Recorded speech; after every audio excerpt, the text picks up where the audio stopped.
Hey everyone, Kim here of Abundant Life Tarot. Thank you so much for joining me. This is where we are discussing my top 10 tarot decks for 2024.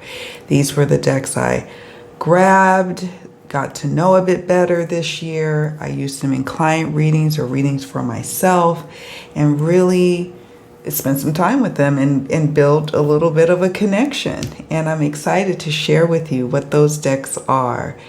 I can't believe that I'm doing yet another one of these videos. I've been doing these top 10 decks of the year since I started my channel in 2017. So it's always interesting for me to look back at what were the decks I chose way back when. And so what's exciting is that there's been some additions to my top 10 this year and some that are not on there that used to consistently be on there. So that's a nice little change. All right, friends, let's go ahead and get into it. Here's number 10, and it was added to my collection this year. It will be also discussed more in depth why I chose this deck in my 2024 tarot deck haul. So stay tuned for that, that's coming. But this deck right here is the Mystic Palette Tarot by Ciro Marchetti. Okay, this is a Llewellyn deck, and I opted to get the sepia colored deck. There's a full colored option, and there's also the option to get like the traditional Llewellyn box where this got the magnetic closure, really nice guidebook. I just wanted the deck. So that's what I got. And I love that they give you an option. I love that. Keep doing that. Works for me. So let me show you why I love this deck. I used it in readings like for my Poise Elite members. So I mean, some of you know I'm on Ko-fi and I have memberships and ways people work with me one-on-one or in group settings. And this is one of the decks I grabbed and I just love it. It's a little larger than I'd like, but the type of cardstock that it is, this, matte kind of feel, it works.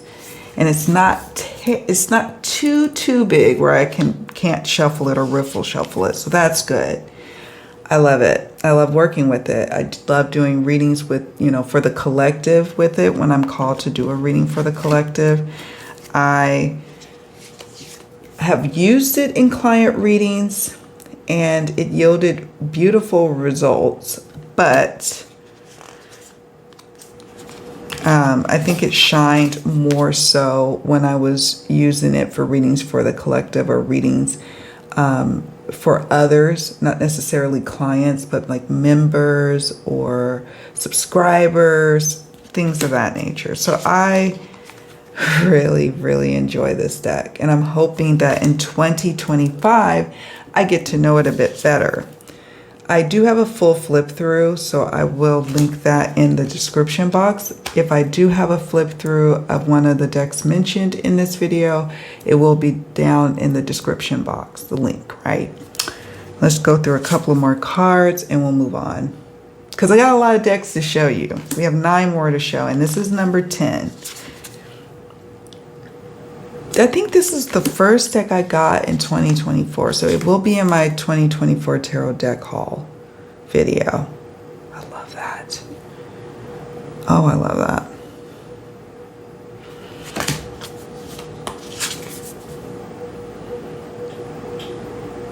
One of the first tarot decks that I connected with back in 2016 was Ciro Marchetti's Gilded Tarot.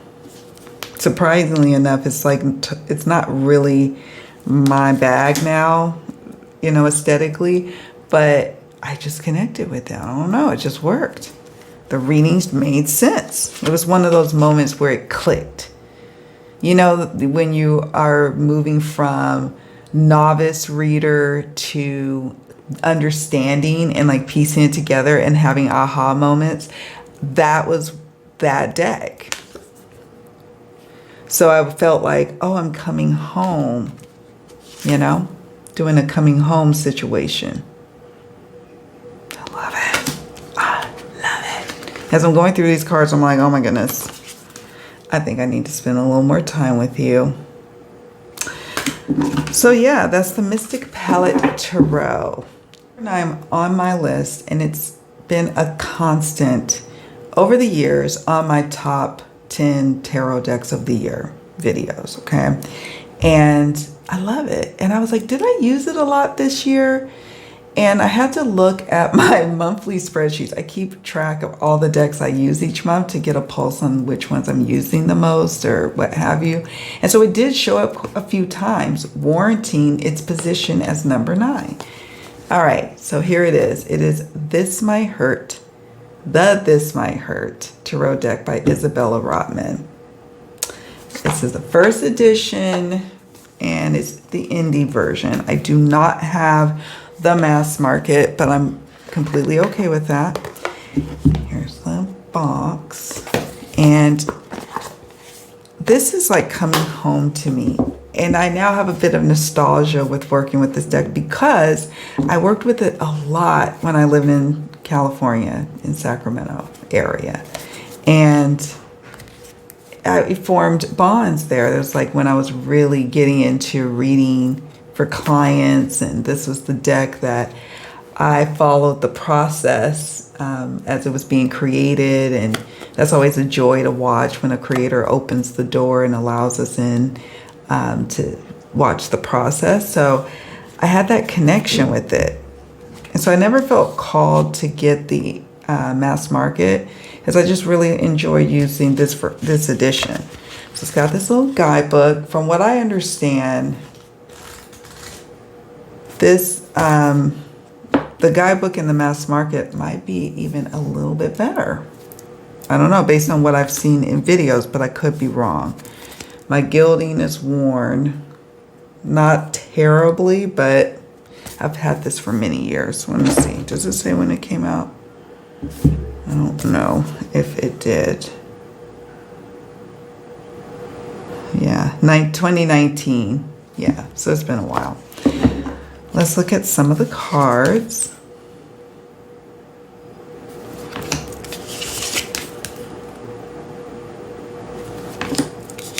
Here's the card backs. You can't go wrong with this deck. If you are new to tarot, this is one that you could really work with. The mass market would be just fine. And it's got a great guidebook. You would be well on your way. For those of us who are seasoned readers, it also offers some different perspectives and takes on the traditional meanings, which I'm always looking for it when I'm collecting decks. And here's Judgment, right? The coloring, just the diversity of the archetypes in here, it just makes me so happy. There's the Magician. I never tire of using this deck, and I can rely on it in any type of reading, career, love, any type of reading. Client, girlfriend, readings for myself. Look at the Three of Wands. Come on now, Three of Wands. I love it. Love it. Yeah. So that is number 9. This Might Hurt Tarot. Moving on to number 8. It's the Unfolding Path Tarot by Athene Noctua. And it's a Hay House deck.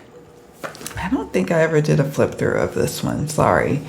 It's one of those ones I was like, I want to connect with it first, and then I'll see how I feel, and then I'll share with the peeps later.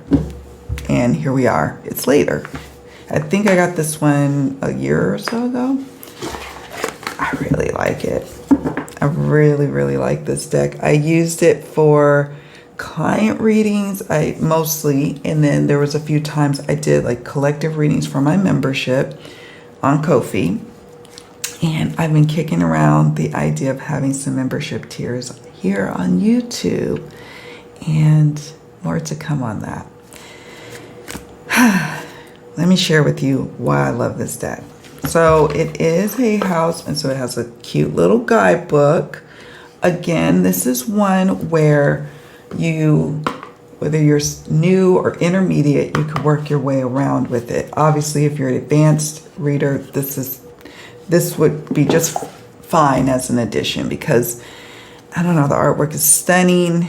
I love like the card backs. As a collector, someone who's been collecting for years, you appreciate little touches like the card backs. I mean, look at that. It's gorgeous. I missed out on the indie version, but I'm okay with that. And it sings in readings. It literally sings. It says hanged, not hanged one, not hanged man, not hanged person, hanged. And I love it. I love that little subtle change. It's subtle change. A few of you recommended this deck to me. I was like, you would really enjoy this deck, Kim. We know how much you love the Light Seers. You're going to love the Unfolding Path. And they were right. They were right. And I'm hoping to connect with it more in 2025. So particularly during the summertime is when I was called to use it. And I would use it for all sorts of readings, especially for my membership and for clients, hotlines, or my private clients. Good, well-rounded deck. Use it for all types of readings. You know, it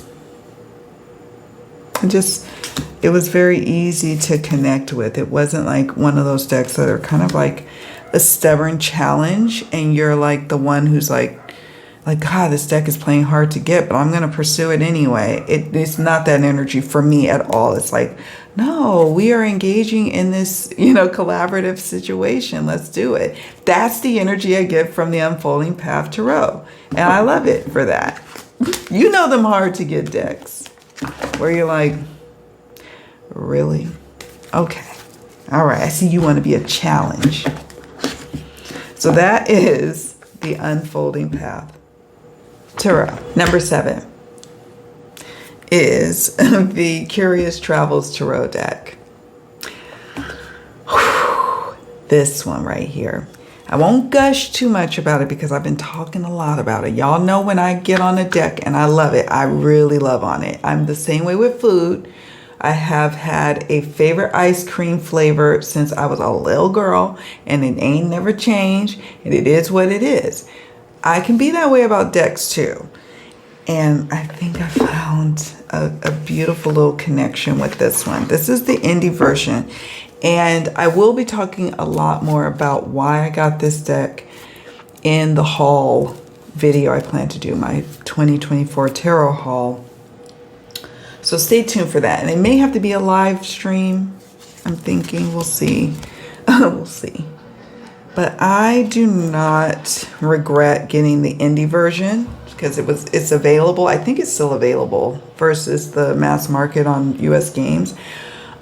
The verdict's still out on if I would get a mass market edition. For now, this works just fine for readings for myself primarily or readings for my membership or readings for myself. I wasn't expecting to like it so much. So a trend I'm noticing with the decks I got in 2024, because it was a low buy year, I really had to feel sure about making the purchase. So when I got the decks, for the most part, there was a couple where I'm like, I still haven't really connected with it yet. But for the most part, most of the decks that I got in 2024, I instantly connected with. I started using right away. I used it in client readings, and the same can be definitely said about this deck, number 7, the Curious Travels Tarot. So I'm not going to show too many more cards because I did a recent flip through of this deck, and I'm going to talk about it a bit more in my process in choosing this deck in the haul video. So stay tuned for that. But I just want to show you a few more cards I love the way it feels. I'm so happy I indulged a little. Just paid just a few more dollars and got the indie version while it was available. So very happy about that. That is, friends, the Curious Travels Tarot deck. 6 is the Tarot of Oneness by Robin Voisey. Okay, I'm pretty sure I got this in the beginning of 2023, and I'm excited because Robin created an oracle deck, and I'm just waiting for it to become available in her Etsy shop or on the website so I can purchase it to accompany my Tarot of Oneness. This is number 6, and I'm happy to report I still use this deck, sometimes for client readings, most of the time for readings for myself. And I have no regrets about adding it to the collection. It's gorgeous. And the backs, I have a flip through of this deck, but we'll share a few of the cards here.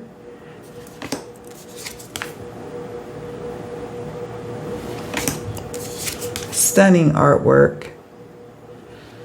And I talk about it a lot. I love the perspective shift that we are looking at it from our vantage point, looking out in the 6 of Swords and seeing the possibilities before us, right? It's like the boat launch. Beautiful. This is a striking 8 of Swords. 8 of Pentacles.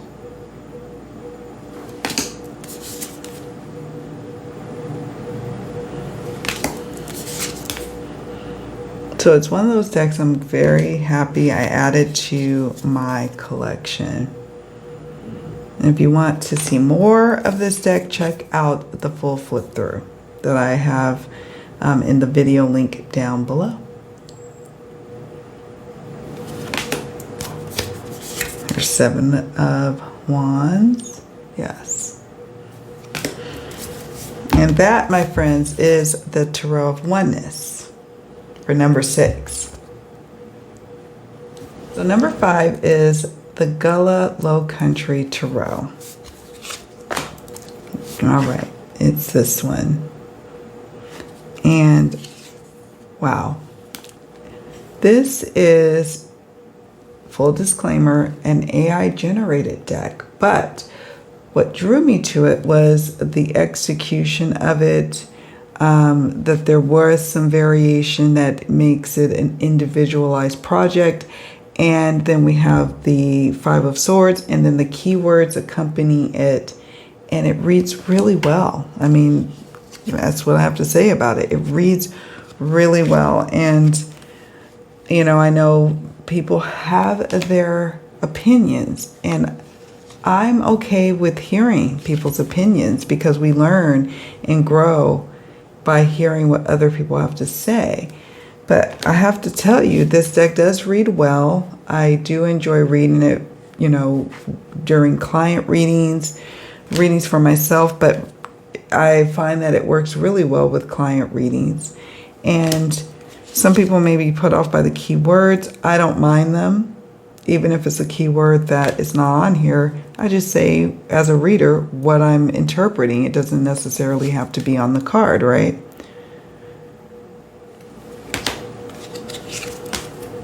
But I used it a bit in 2024, so that's why it made the list. And I bought it, let me show you some of my favorite cards. There's 3 of Cups. I bought it at the same time as another deck I'll show you all in a moment. 3 of Swords. And out of the 2, I used this one more. 2 of Swords. Here's the Hierophant. Did I show you the card backs? I can't remember. Here's the card backs. So if you want to see a full flip through of this deck, I will put a link in the description box. The deck I bought at the same time as the Gulluh Low Country Tarot was the African American Tarot. I think that's what it's called. And out of the two, I use the Gulluh more so. But this one is a nice deck. I mean, it's just fine. It reads well, but I just don't gravitate to it yet. I mean, that could change, right? That could change. Here's the, oh, Temperance is beautiful. Here's the card backs. As I go through these cards, one of the great things about doing these types of readings is I get to go through decks and see them, you know, again, and feel them in my hand and be like, oh yeah, I could see how you are ready to come into the fold next month for readings, you know.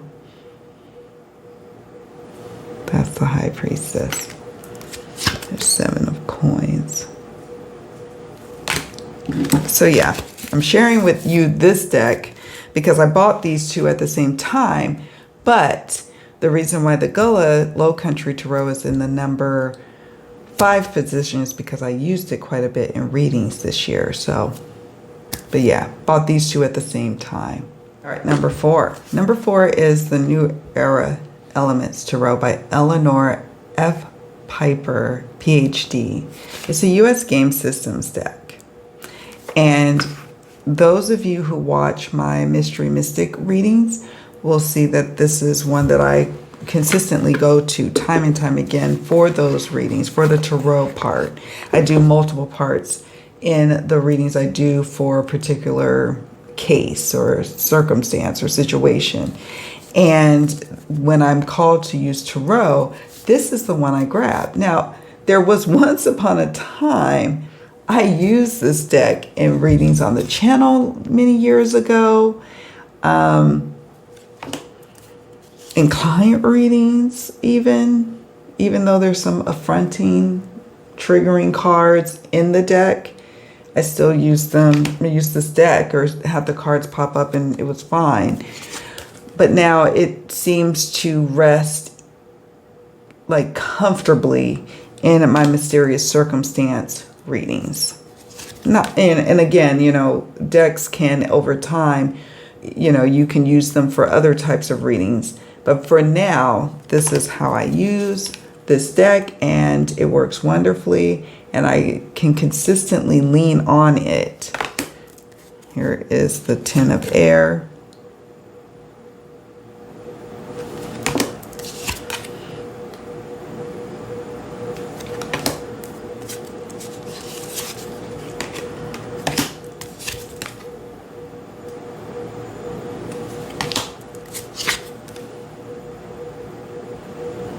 I will put a link in the full, like for the full flip through of this deck in the description box.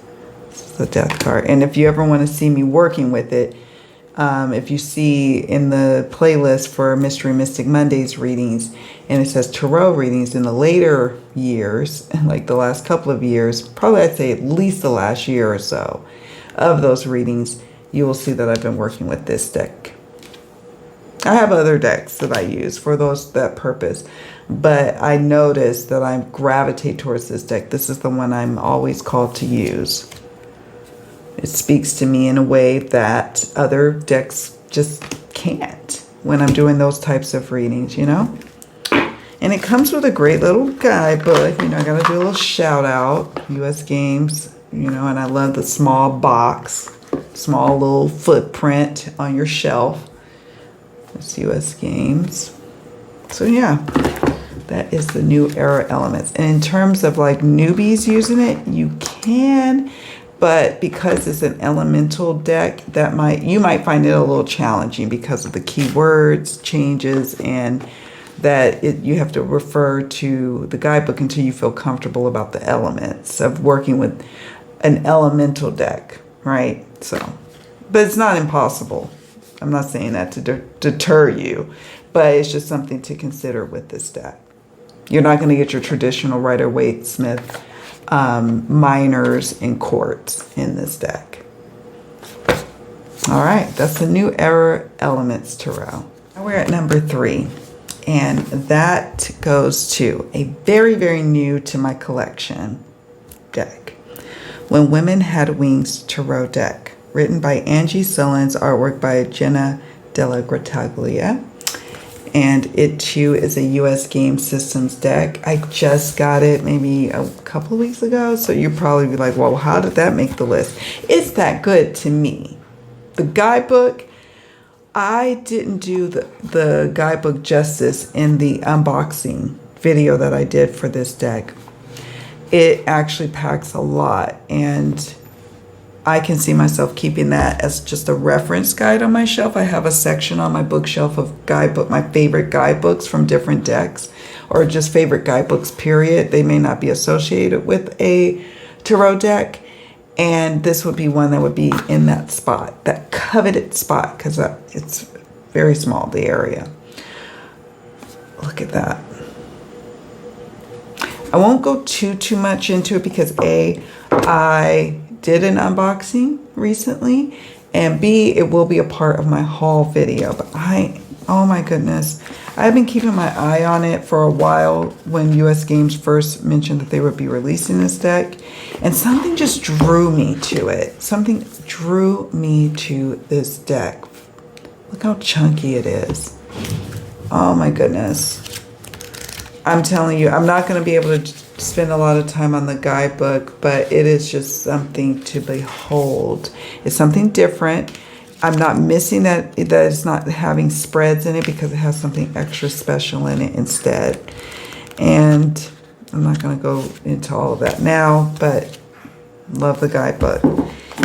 The deck itself, since I got it, I've been using it nonstop. Readings for myself, readings for clients. It just stays on my reading table. I was not expecting to fall instantly in love with it. And so it's a little early, but it's one of those fast burn love affairs. And there we have it. It's one of those fast burns. So I'm feeling it. I have a feeling I'm going to beat up the gilding, but so far it's holding up to, I mean, barely holding up. You can kind of see where it's worn a little already. But I don't care. I'm so smitten by the artwork. I love the messages that have been just pouring through as I work with this deck. My gut was right. This is one I needed to add. I even did the little spread, the new to the collection tarot spread I have. And I used my slow tarot to ask. It's one of my go-to decks to consult when I'm inquiring on should I add another deck to the collection. And I got a yes. And it's right off the box. I have not put it away at all since getting it. I kept the guidebook out. I just put it came with this little bag. And it's got this cool little ribbon in here. Go US Game Systems. And I put the box on the shelf, but kept the deck out because I'm like, oh, and the book, because I just want to spend more time with it. Just, y'all. Let me know if you have this deck, and let me know what your thoughts are on it. For me, it's a winner, and that's why it's at number 3. Now, before we move on to number 2 and 1, can you guess what my number 2 and 1 is at this point? If you've been watching my channel for a while and tuning into these videos I do every year, you might have an idea, but we'll see. We'll see if you're right. That is the When Women Had Wings Tarot deck. Not to be missed. I'm really enjoying this deck. Okay, so number 2. Love this deck to pieces. It probably could even be number 1 in my book.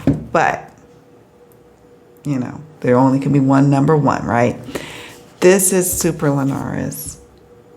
It is banged up. It is beat up. It is all the things that are like, oh my God, girl, you need to consider getting a new copy. And I've weighed back and forth on doing that, but I love this copy so much that I can't part with it. It's like that good. I use it all the time. It can barely fit from the swelling of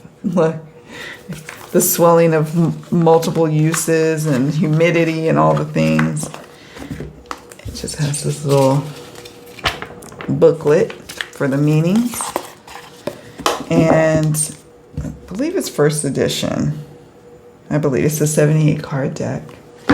And it once upon a time had rose, what do you call it? Pink rose gilding or what have you. That's not the case anymore. But it still shuffles fine. I put it away because I wanted to use a different deck as the seasons changed. And so that's the only reason why. It's a really good deck. I can lean on it in readings. You can see the crease there. You can tell that a reader loves the deck by how well worn it is, right? And that is the case for me and the Superlunaris. Let's go through a few cards. There is a flip through, of course. I've used this many a time when I, go on other people's channels or readings that I do for subscribers on this channel. This was one that I would grab.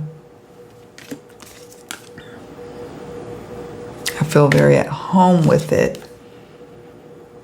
And I think we can learn a lot from people's yearly videos, the decks that they use the most in the year. And if you see a consistent pattern, you know that that's probably a really good deck, right?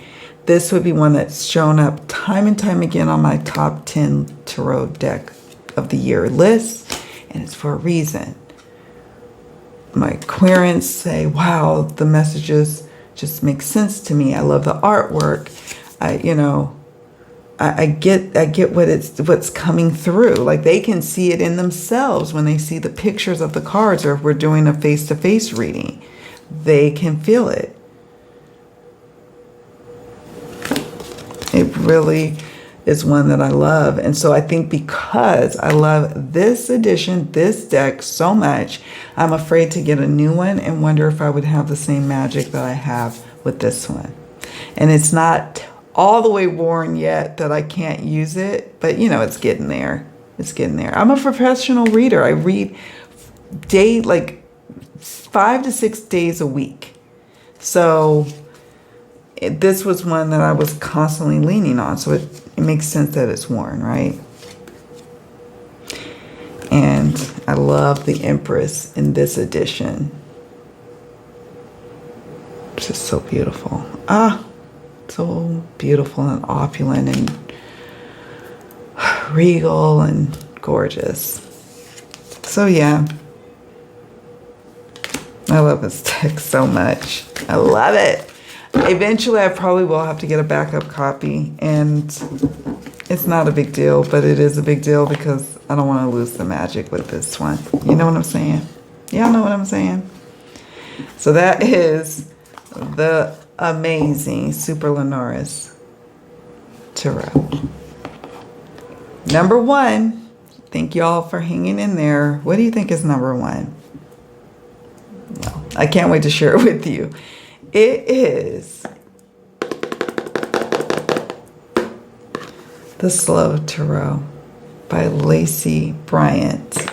And this one right here knocked my light seers off the top, number 1 spot. And I normally will just let y'all know, like my number 1 is usually the light seers tarot. It's just one that I love dearly. Don't understand why, but I just do. But this one I used a lot this year, a lot. It's on my reading table now.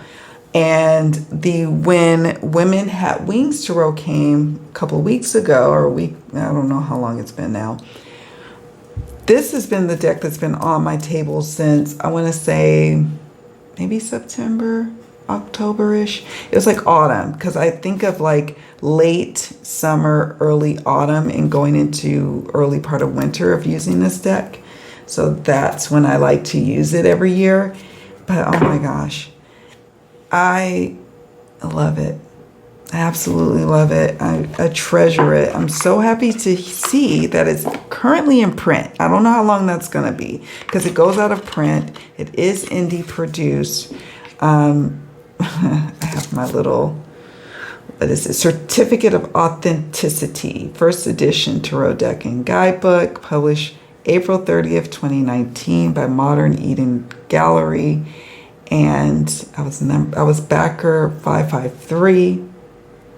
Keep this with the deck. It's got this little guide booklet. It's everything. It feels like going home. And the creator, or the gallery that publishes this deck, is in my home area, the Bay Area of California. So I think sometimes because of that geographical connection, I feel connected to it. I don't know. But it's true. And it speaks to me. I can use this in all kinds of readings. Readings for myself, readings for clients on the hotlines, private clients through the website or through Etsy, or face-to-face readings. It doesn't matter. This one can be counted on to deliver the reading in such a way that I can almost control how much or how little I want to go in depth with the reading. It gives me just enough, or allows me to go as in depth as I want. And that says a lot to me about the quality of the deck. Some decks, superficial readings, or just scratching the surface, or touches upon big themes, or very much higher perspective themes versus the mundane and everyday. This deck takes you everywhere. The mundane to the bigger themes to a higher vantage point. It's like everywhere. And then right there with you. I love the Page of Coins. She has a lemonade stand. How Page of Coins can you get? I used to sell home baked cookies. I didn't have a lemonade stand. I had a baked cookie. Well, it wasn't a stand. I was selling them out of my mom's window, her kitchen window, when I was growing up. Here's Two of Coins. Sun. With all those beautiful sunflowers. It's like nostalgic for me, for California. And I remember the sunflowers. And I remember when they would grow. And in that same spot that I would sell those delicious peanut butter cookies, because I didn't master any other recipes, but peanut butter cookies, they were really good. They're from scratch too. Sunflowers. And the owner of the place that lived next door to the apartment complex that I lived in would generously share the sunflower seeds that would come from the sunflowers. And so we would watch them grow up over the fence, and they would kind of be hanging. And then the owner would be like, would you like some sunflower seeds? And we'd be like, yes. So I'm such a fan of sunflower seeds from a little girl, probably because of that experience. And also probably because my dad would take me fishing with him when I was little.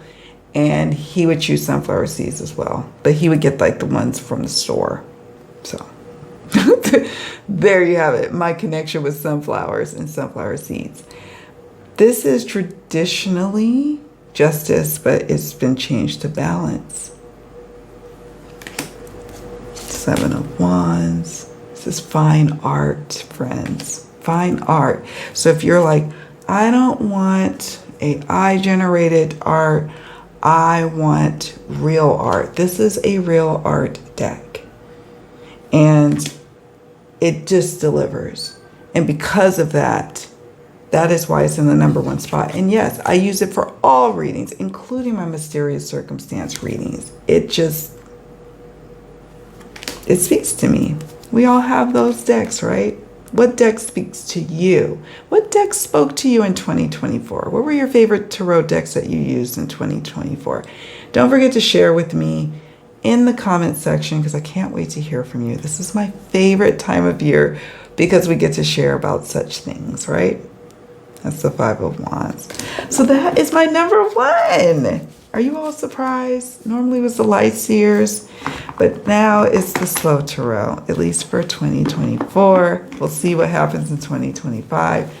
But I don't know why I put it back in the box, because it's going to be coming right up out of this box and going right back on this table here, ready for another reading. Okay? That's what I got to say about the Slow Tarot, number one.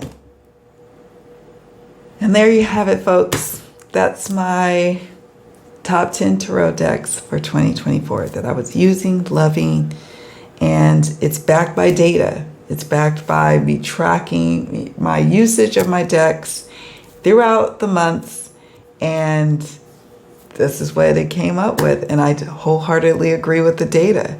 You know, I'm an analyst at heart, and this is what you get, friends. And so, yeah, there you have it.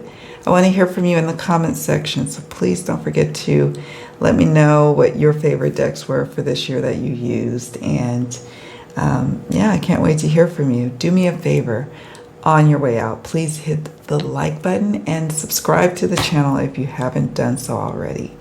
And if you've done so and you're new, welcome. We have all kinds of content over here, as you can see. And if you are one of my day ones or my ones that have been with me for a long time, thank you so much for hanging with me. I appreciate each and every one of you. All right, friends, take very good care of yourselves, and I'll see you all around in the next one. Bye for now.